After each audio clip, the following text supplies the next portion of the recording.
Okay. Hello, everyone. Welcome to Vishal International Educational Services.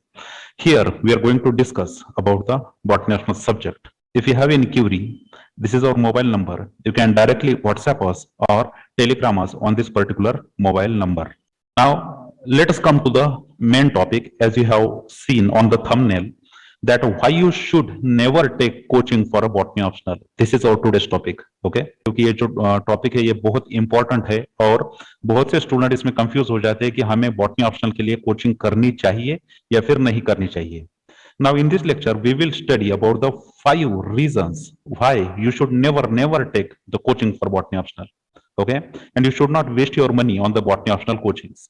Now before going for that 5 reasons, मैं आपको एक और important बात बताना चाहता हूँ कि हमारे चैनल से जो है कुछ वीडियोस को इलीगली डाउनलोड करके किसी ऐप में डाल के जो है कुछ लोग सेल करने की कोशिश कर रहे हैं. मतलब यहाँ से निकाल लिया है कंटेंट और कहीं और डाल दिया है और वो आपसे कांटेक्ट करके कुछ स्टूडेंट्स का मुझे फोन आया. उन्होंने मुझे बताया कि उन्होंने कांटेक्ट किया है और कहा है कि ऐसा ऐसा हमारा ऐप है, आपको कुछ रुपीस देने हैं और कुछ पैसे देने के बाद में आपको सारे वीडियोस मिल जाएंगे. ओके, तो इस तरह का जो फेक प्रोमिसेस जो मार्केट में फैल रहे हैं, ये हमारी रिस्पॉन्सिबिलिटी है कि हम इन सब से दूर रहे. ठीक है, क्योंकि ये लोग आपसे पैसा निकाल लेंगे एक बार.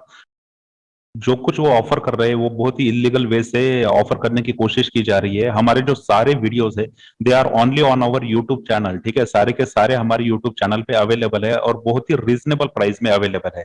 इसलिए मैं आपको यहाँ पे प्रिकॉशन लेने की सलाह दूंगा कि आप बिल्कुल भी किसी ऐसे फोन कॉल पे जो है या ऐसे ट्रैप में आप ना फंसे, क्योंकि ये आपसे पैसे निकाल सकते हैं और बहुत से स्टूडेंट ने शायद दे भी दिए हैं. तो ऐसी गलती आप मत कीजिए. सीधे सीधे यूट्यूब जो है हमारा ये बहुत ही रिलायबल प्लेटफॉर्म है. यहाँ पे सीधे आप आइए, मेंबरशिप आप वहां से सीधे ले सकते हैं और बहुत ही कम पैसों में आप अपना बॉटनी ऑप्शनल का सिलेबस जो है यहाँ पे कंप्लीट कर सकते हैं. ओके, सो ऐसे जो स्ट्रीट डॉग्स होते हैं ये स्ट्रीट डॉग्स बहुत स्मार्ट होते हैं. आपको फोन करेंगे कि भाई हमारे पास बॉटनी ऑप्शनल का पूरा कोर्स है, आप 2,000 दे दीजिए, 1,000 दे दीजिए, 500 दे दीजिए और ये आप ले लीजिए. इस प्रकार की बातें जो है ये लोग करते हैं, लेकिन उनके पास अप टू डेट कोई सिलेबस वाला कोर्स भी नहीं होता है. ये कहीं से चुराए हुए वीडियोस होते हैं, ये कंपाइल करके किसी को बेचने की कोशिश करते हैं और ये हर यूट्यूब चैनल के साथ या फिर हर ऑनलाइन प्लेटफॉर्म के साथ होता है. ठीक है, लेकिन मैं आपको यही बताऊंगा कि आपको इसमें नहीं फंसना है और अपने पैसे वहां पे आपको वेस्ट नहीं. All right. So now let's come to the main topic that why you should never take coaching. So इसमें सबसे पहला रीजन जो है जिसकी वजह से आपको बॉटनी ऑप्शनल की कोई कोचिंग करने की जरूरत नहीं पड़ती है वो है नेचर ऑफ बॉटनी सिलेबस.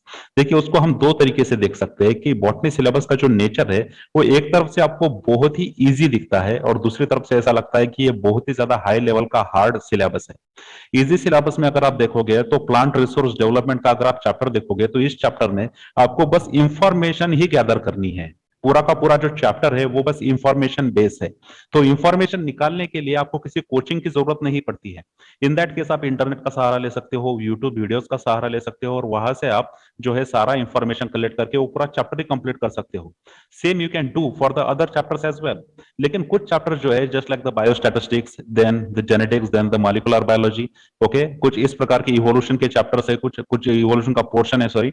तो ये जो पोर्शंस है ये थोड़े हमें हार्ड लगते हैं, लेकिन यहाँ पे फिर से क्वेश्चन आता है कि अगर आप किसी कोचिंग में भी चले जाओगे तो वहां पे आपको बायोस्टैटिस्टिक्स, उसके बाद जेनेटिक्स, मॉलिक्यूलर बायोलॉजी, उसके बाद इवोल्यूशन, ये सब पढ़ाने वाला बस एक टीचर होता है और वो उसमें एक्सपर्ट नहीं होता है.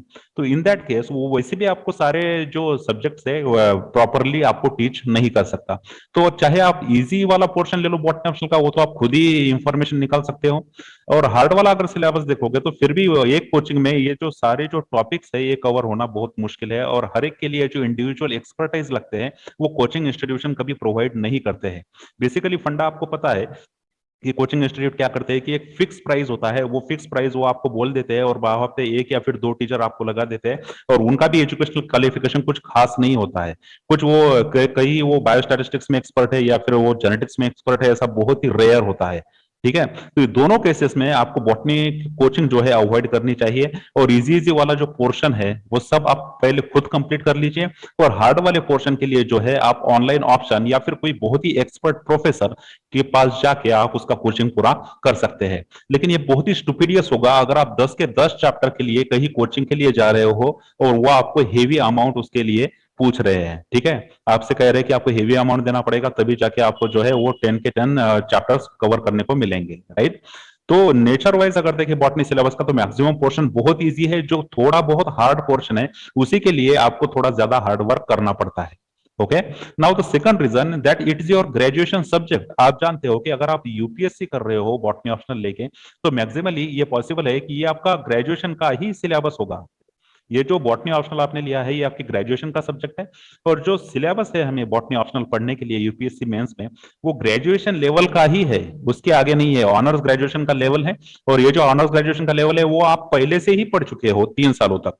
तो वो जो 3 सालों तक आपने जो पढ़ा है, अगर वो फिर से आपको पढ़ना है, उसके लिए कोचिंग लेने की आवश्यकता आपको नहीं रहेगी, क्योंकि बेसिक बॉटनी आप पहले से ही जानते हो। बस आपको थोड़ी कंसेप्ट को बढ़ाना पड़ता है, ठीक है।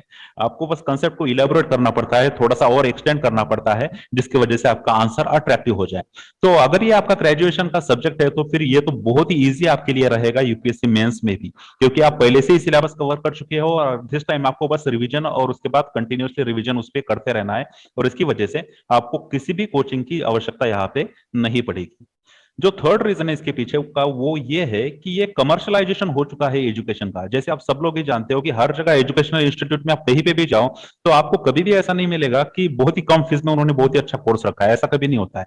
वो जहां तक हमने देखा है 50,000 से लेकर 60,000 तक पर स्टूडेंट जो है, वो कोचिंग इंस्टीट्यूट जो है पे करने के लिए बोलते हैं स्टूडेंट्स को, कि अगर आपको आपको बॉटनी ऑप्शनल का सिलेबस पूरा करना है। और उसमें वो करते क्या है कि वो एक टीचर अपॉइंट कर देते हैं, ठीक है। कोचिंग इंस्टीट्यूट तो आपसे 50-60 हजार ले लेता है, और उसके बदले में वो क्या देता है, आपको एक टीचर देता है जो आपको साल भर वो एक सब्जेक्ट आराम आराम से पढ़ाएगा। और ये जो है पढ़ाने वाले टीचर्स मैक्सिमम टाइम बहुत ही सुपरफिशियली पढ़ाते हैं। अगर आपने देखा होगा कि बहुत ही सुपरफिशियली, वो थोड़ा 11-12 लेवल का, नीट लेवल का जो कोचिंग होता है, वो मैक्सिमली ये लोग पढ़ाते हैं। तो आप इतना सारा पैसा खर्च करके बहुत ही लो क्वालिटी का एजुकेशन वहां पे लेते हो। और बेसिक रीजन क्या है इसके पीछे? इसके पीछे बेसिक रीजन ये है कि कमर्शलाइजेशन हो चुका है एजुकेशन का। एजुकेशन में कुछ ऐसे लोग आ गए हैं जो एजुकेटेड नहीं है, उनके पास कोई प्रॉपर डिग्रीज नहीं है, लेकिन वो सिंपली वहां पे पढ़ाने के लिए आ गए हैं। उन्होंने अपना कोचिंग इंस्टीट्यूट बना लिया है, क्योंकि ये जो एरिया है एजुकेशन का, इसमें पैसे बहुत है, ऐसा बहुत लोगों को लगता है। क्योंकि पर स्टूडेंट जो है, पेरेंट्स भी आजकल ऐसा है कि अपने बच्चों को पढ़ाने के लिए कितना भी पैसा खर्च करने के लिए तैयार है। तो थोड़े नॉन एकेडमिक टाइप के लोग, नॉन एजुकेशनल बैकग्राउंड के टाइप के लोग, ऐसे भी लोग यहाँ पे आ गए हैं, और इसीलिए ये कमर्शलाइजेशन जो हुआ है एजुकेशन का, इस वजह से भी आपको उसका पार्ट नहीं बनना चाहिए। अगर आप यूपीएससी एस्पिरेंट हो, तो इतनी अंडरस्टैंडिंग तो आप में होती है कि किसी भी सब्जेक्ट को किस तरह से पूरा किया जा सकता है।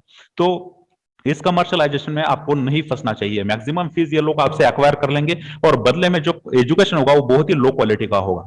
हाँ, मैं ये नहीं कहूंगा कि हर जगह ऐसा होता है, it is not found everywhere, okay. कुछ रेयर केसेस में जो है अच्छे टीचर्स भी अवेलेबल है, online as well as offline. आप वहां पे ले जाके अगर अपना कुछ मनी वहां पे स्पेंड करते हो, तो शायद उसके वर्थ का आपको नॉलेज वहां पे मिल सकता है, यूपीएससी लेवल का। लेकिन अगर मैक्सिमली आप देखो, तो ये कमर्शलाइजेशन है एजुकेशन का, टिपिकल कमर्शलाइजेशन, जहां पे आपसे मैक्सिमम फीस ली जाती है, आपको एक क्लासरूम में बैठाया जाता है, और बहुत ही सुपरफिशियली टीचर्स के द्वारा आपको पढ़ाया जाता है। Okay.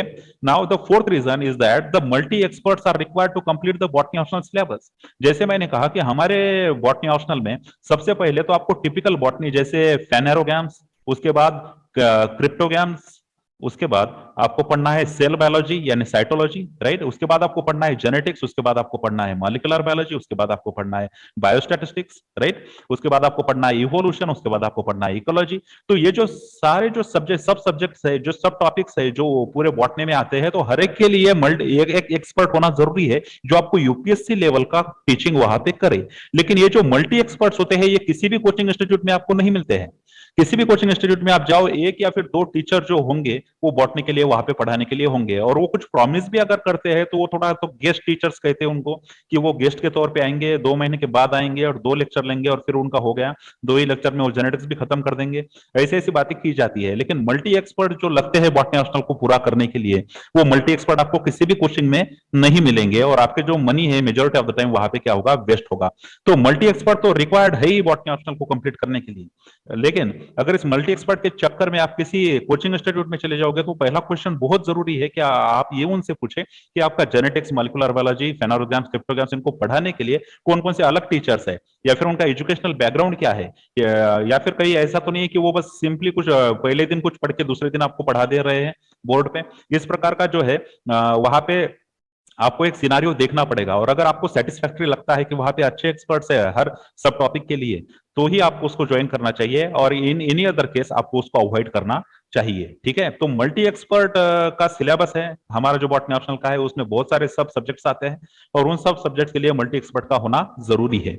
उसके बाद जो पांचवा रीजन है कि आपको क्यों ये कोचिंग नहीं करनी चाहिए बॉटनी ऑप्शनल के लिए, वो ये है कि आप एक यूपीएससी एस्पेरेंट हो। आप एक, अगर आपका बॉटनी ऑप्शनल है यूपीएससी मेंस में और आप एक यूपीएससी एस्पेरेंट हो, तो नो डाउट आपको 10 और सब्जेक्ट है जिसपे आपके टाइट ग्राफ्स होनी चाहिए। जैसे यूपीएससी के स्टूडेंट हम देखते हैं कि वो बहुत एक्सपर्ट होते हैं इन political science, right, in economics, in geography, right. ये जो सारे सब्जेक्ट्स है इसमें वो बहुत एक्सपर्ट होते हैं, और जब वो इस प्रकार के सब्जेक्ट जो उनके एजुकेशनल बैकग्राउंड में भी नहीं है, उनको अगर ये ग्राफ्स कर सकते हैं, तो आप बॉटनी जो है इनसे कंपेरेटिवली बहुत ईजी है। क्योंकि अगर आपने ग्रेजुएशन साइंस से बॉटनी से कर रखी है और आपको इकोनॉमिक्स समझ में आ रहा है, आप पूरा का पूरा इकोनॉमिक्स समझ के ले रहे हो, तो बॉटनी तो बहुत ईजी है, क्योंकि बॉटनी तो वैसे भी आपने 4-5 सालों तक पढ़ा है। 11-12 से लेकर तो ग्रेजुएशन तक आपने पढ़ा है, कुछ कुछ स्टूडेंट ने तो पोस्ट ग्रेजुएशन तक पढ़ा है। तो फिर इन सब सब्जेक्ट्स को अगर इतनी अच्छी तरह से आप अंडरस्टैंड कर सकते हो यूपीएससी के लिए, तो बॉटनी तो उनके कंपेरिजन में बहुत बहुत ईजी है। सो अगर ये सारे पॉइंट्स मिलके आप देखो, तो आपका पैसा जो है वो बेसिकली कोचिंग इंस्टीट्यूट में वेस्ट ही हो जाएगा। ठीक है, तो यहां पे पहली बात जो है पैसों की हमने की, दूसरी बात जो है वो है टाइम की।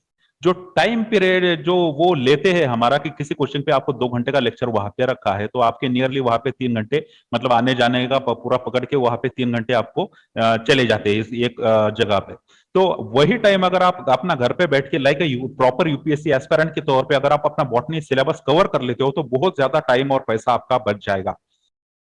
और इसके साथ साथ आपको एक सेल्फ कॉन्फिडेंस भी बिल्डअप होगा कि आप बहुत ही सेल्फ सफिशिएंट हो। ठीक है, जैसे हमने हमारे चैनल पे जैसे ही बॉटनी पढ़ाना शुरू किया था, उस वक्त हमने रियलाइज किया कि बहुत से स्टूडेंट ऐसे, मैक्सिमम स्टूडेंट हमको फोन कॉल करते थे और वो हमसे पूछते थे कि सर हम तो 40,000 दे चुके हैं, ठीक है, एक जगह पे, लेकिन वो हमें कितने दिनों से सेल बायोलॉजी पढ़ा रहे हैं, 1 साल हो गया लेकिन उन्होंने कंप्लीट नहीं किया, फिर कोविड आ गया, उन्होंने बंद कर दिया, फिर वो ऑनलाइन भी नहीं ले रहे हैं। तो यहाँ पे जो ये रिस्पॉन्सिबिलिटी जो होती है किसी भी कोचिंग इंस्टीट्यूट की, वो प्रॉपरली वो कंप्लीट नहीं कर पाते when it comes to the UPSC mains syllabus, क्योंकि यूपीएससी का मेंस का जो सिलेबस होता है वो बहुत ही प्रॉपर और बहुत ही सिस्टमेटिक तरीके से हमें कंप्लीट करना होता है, और majority of the time coaching institute ये करने में फेल हो जाते हैं 99% ऑफ टाइम। तो कुछ कुछ कोचिंग इंस्टीट्यूट के मैंने नोट्स देखे, तो नोट्स में भी गलत गलत बातें लिखी हुई है। अगर वही बातें अगर आप इसमें लिख दोगे एग्जामिनेशन में, तो डेफिनेटली वो कुछ मार्क्स आपको कॉस्ट कर जाएंगे, क्योंकि जो नोट्स तैयार किए गए हैं वो प्रॉपर एक्सपर्ट के देखरेख में नहीं हुए हैं वो क्रिएट। वो ऐसा लग रहा है कि कहीं से झेरॉक्स कर लिए उन्होंने, यहाँ से कुछ उठाया वहां से कुछ उठाया, कॉपी पेस्ट कर लिया और कॉपी पेस्ट करके कुछ एक बुक बना दी और वो बुक को कंटिन्यूअसली बेचना शुरू है। ठीक है, तो सबसे बेस्ट जो वे रहेगा इस बॉटनी ऑप्शनल को प्रिपेयर करने का, वो ये रहेगा कि आप खुद प्रिपेयर करो उसको। आप खुद सिलेबस लो, खुद रेफरेंस बुक्स लो, और रेफरेंस बुक से एक एक टॉपिक को प्रिपेयर करो और लिखना शुरू करो खुद के हाथ से। क्योंकि अगर आप किसी कोचिंग इंस्टीट्यूट के नोट्स पे रिलाई करोगे, तो मैं डेफिनेटली बोलूंगा आपको कि वहां पे आपको कुछ ना कुछ निगेटिव डैमेज वहां एग्जामिनेशन में होगा, क्योंकि नोट्स इतने प्रॉपरली लिखे नहीं गए हैं, जो चाहिए वो वहां पे नहीं है। वो ऑफकोर्स वो एक कोचिंग इंस्टीट्यूट ने वो नोट्स बनाया है, तो उसका तो एम कमर्शलाइजेशन ही है उसका। तो कमर्शलाइजेशन के लिए जितनी जल्दी हो सके मार्केट में उसको नोट्स उतारनी है, तो वो कॉपी पेस्ट ये वो करके इधर उधर से लेकर डाल के उसका प्रिंट निकाल के वो आपको दे रहा है कुछ पैसे आपसे लेकर। ठीक है, और मैक्सिमम स्टूडेंट जो है उनके पास पढ़ने के लिए उनको लगता है कि रेफरेंस बुक में हमें समझ में नहीं आ रहा है, तो शायद नोट से समझ में आएगा, तो ये तो बेवकूफी है। नोट्स में तो उल्टा जो दिया गया है वो स्कैटर्ड है बहुत। किसी भी रेफरेंस बुक में अगर आप देखो, तो बहुत ही सिस्टमेटिकली बातें समझाई जाती है, क्योंकि ये जो रेफरेंस बुक लिखे होते हैं वो उस सब्जेक्ट के एक्सपर्ट के द्वारा लिखी जाती है। लेकिन इन्हीं रेफरेंस बुक से कुछ कट छाट करके कि एक पोर्शन एक बुक से उठा लिया, दूसरा पोर्शन दूसरे बुक से उठा लिया, तीसरा पोर्शन तीसरे बुक से उठा लिया, और इनको कंबाइन करके एक ही बुक में डाल दिया, और तो ये बहुत स्कैटर्ड कंटेंट है। ये कंटेंट आपको मदद नहीं कर सकता। कभी भी अगर आप बॉटनी ऑप्शनल को रेफरेंस बुक से जब आप पढ़ते हो, तो बहुत ही प्रॉपर आंसर आप क्रिएट कर सकते हो for the UPSC mains examination. लेकिन बच्चे किसी भी कोचिंग इंस्टीट्यूट के नोट्स के लिए इसलिए वो अप्रोच करते हैं क्योंकि उनको लगता है कि एक बुक में हमें सब कुछ मिल रहा है, क्योंकि टॉपिक का नाम ऊपर लिखा है और नीचे हम पढ़ सकते हैं। लेकिन ये अप्रोच बहुत गलत है। उसका रीजन ये है कि जहां जहां से वो उठाया गया है वो भी सेकेंडरी सोर्स है, जहां से उन्होंने कॉपी किया है वो सोर्स भी सेकेंडरी है। मेरे कहने का मतलब ये है, आप यहाँ पे समझिए कि एक रेफरेंस बुक होती है और इन्हीं रेफरेंस बुक से कुछ लोकल बुक्स लिखी जाती है। और ये जो लोकल बुक्स होती है, इन लोकल बुक्स से ही कुछ नोट्स क्रिएट किए जाते हैं। तो ये जो नोट्स क्रिएट होते हैं फाइनली ये बहुत ही बैड क्वालिटी के होते हैं। आपको सीधे सीधे reference book as a standard book का इस्तेमाल करना चाहिए अपने खुद के नोट्स क्रिएट करने के लिए। हमारे चैनल पे जब ये सारी इंफॉर्मेशन दी जा रही थी, तब भी कुछ बच्चों ने कहा कि सर ये जो आपने पॉइंट्स लिए हैं ये आपने कहाँ से लिए हैं। तो मैंने उनसे कहा कि देखिए कि ये जो पॉइंट्स होते हैं ये सारे रेफरेंस बुक से आते हैं, कुछ रेफरेंस बुक से आते हैं, कुछ का सोर्स जो है जहां एक्सपर्ट लेवल पे इंटरनेट सोर्सेस है वहां से भी लिए गए हैं, और कुछ जो जरूरी है according to the UPSC syllabus उसे भी वहां पे ऐड किया गया है, और इस तरह से लेक्चर क्रिएट हुआ है।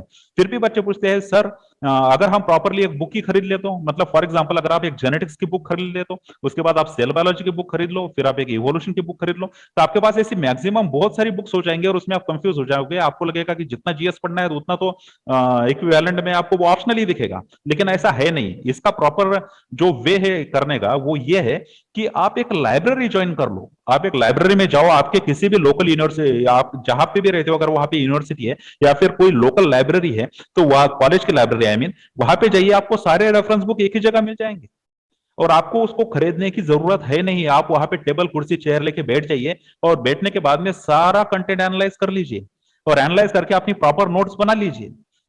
ओके, और इस तरीके से आपके पैसे बच जाएंगे, आपको ज्यादा बुक्स कलेक्ट करने की भी जरूरत नहीं है, और आपका एक्सेस जो है बहुत सारे रेफरेंस बुक का आपको वहां पे मिल जाएगा। रेफरेंस बुक्स जो होते हैं वो बड़ी इजीली किसी भी लाइब्रेरीज में अवेलेबल होते हैं, और एक दो नहीं, ये 100-200 की संख्या में वहां पे होते हैं।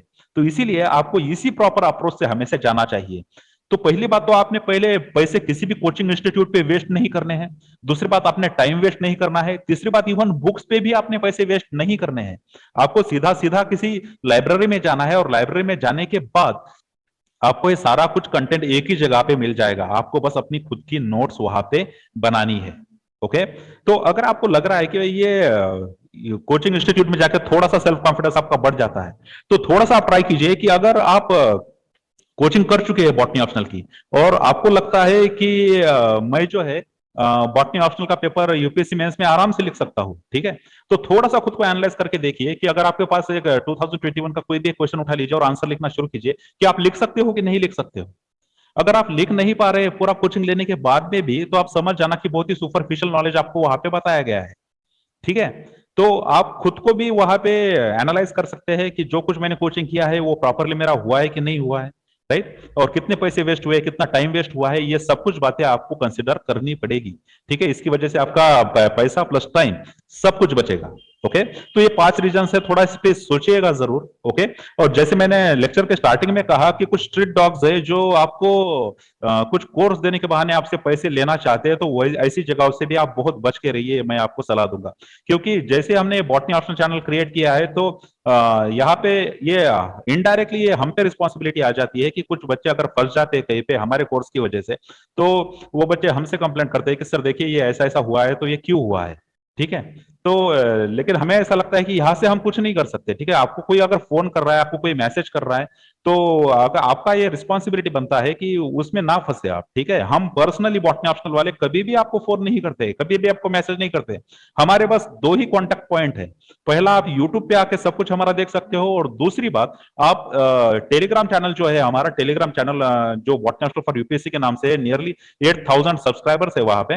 तो वहां पे आके जो है आप वहां पे चैनल ज्वाइन कर सकते हो। वहां पे कुछ पीडीएफ्स और कुछ लेक्चर्स के लिंक्स रेगुलरली अपलोड किए जाते हैं, ठीक है। तो यही 2 कांटेक्ट पॉइंट है। हम आपसे कभी कांटेक्ट नहीं करते कि आइए आप हमारा कोर्स लीजिए, हम ऑफलाइन देने को तैयार है, हम आपको पेन ड्राइव में देने को तैयार है, आप यहाँ पे 1,500 दीजिए, वहां पे 2,500 दीजिए। हम ऐसा कभी भी आपको कॉल नहीं करते। तो इन सब फेक लोगों से आपको बच के रहना है, और अपने बॉटनी ऑप्शनल की, आपने जो यूपीएससी की है प्रिपरेशन, उसको बहुत ही एक स्टैंडर्ड लाइन में आपको उसको कंप्लीट करना है। ओके, और at the end of the process आपको वो जो पोस्ट आपकी डिजायर्ड है यूपीएससी में, वो आपको हासिल करनी है। ओके, तो यहां तक मुझे लगता है डिस्कशन ठीक रहेगा। अगले वक्त कुछ और किसी और टॉपिक पे बात करेंगे। ओके।